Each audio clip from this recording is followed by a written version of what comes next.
Brilliance Audio. Picking Up the Pieces by Amanda Prowse. Performed by the author. Are you quite sure about me rushing off like this? Feels like leaving you in the lurch, what with the move and everything. Nora asked, as she hurriedly shoved clothes into her wheeled suitcase and zipped up her bulging toiletry bag. Her tone, whether intentional or not, was a little more clipped, wary even, as self-preservation started to kick in.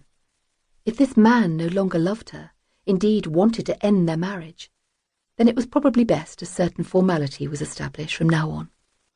It was conflicting. Part of her wanted to get far away, to think, to clear her head, to be there for Kiki, and part of her wanted to stay close to him, to cling to him, to sob and try to understand how they had reached this point, and whether there was any way forward. Yes, of course, I'm sure.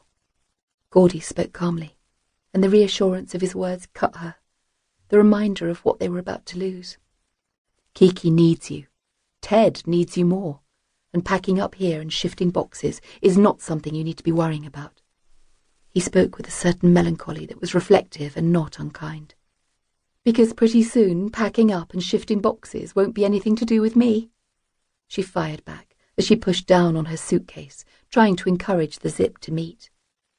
Nora. He closed his eyes briefly. I meant because you have much more important things to deal with.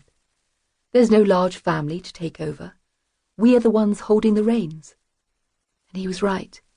They were both now without parents, and he was an only child, which just left a rather insubstantial safety net that appeared to have failed, considering Kiki had hit the floor. Guilt pinged around in her veins.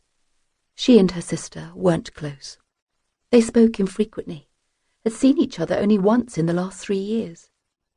Nora had to admit that her assumption had always been that if she didn't hear from Kiki, then all must be well. What was it they said? No news is good news.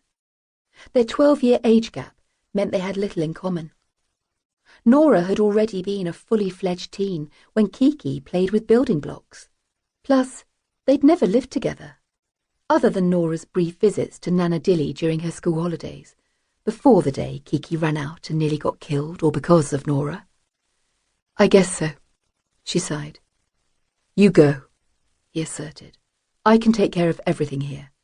I know you'll want to get over as soon as you can and be there for Ted. He straightened, tapping into his phone, making arrangements, taking control, fixing things. What an awful business. Yes, poor Ted. Why would you do that, Kiki? Why would you do that to him?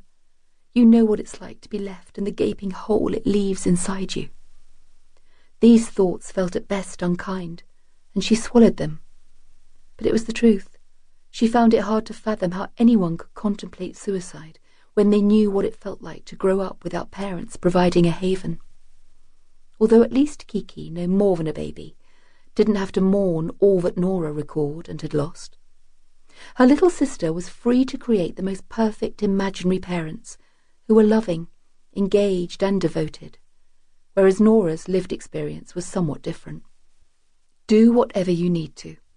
We can make anything work for Ted. We have spare rooms in our new quarter. He'd be most welcome for as long as is needed. Poor little chap. Her husband's tone was commanding and reassuring. She could see how his recruits took comfort in it. We have spare rooms. We. It felt like a reprieve of sorts, and she fought the desire to howl her gratitude in case he was just being kind. Not sure how far it is from Westbury to Stroudley Green, but we can figure something out. I think the routine of school would be best, but let's not overwhelm him. Nothing needs to be decided immediately. I think it's important he feels in control while we provide structure and safety. Nora stared at him.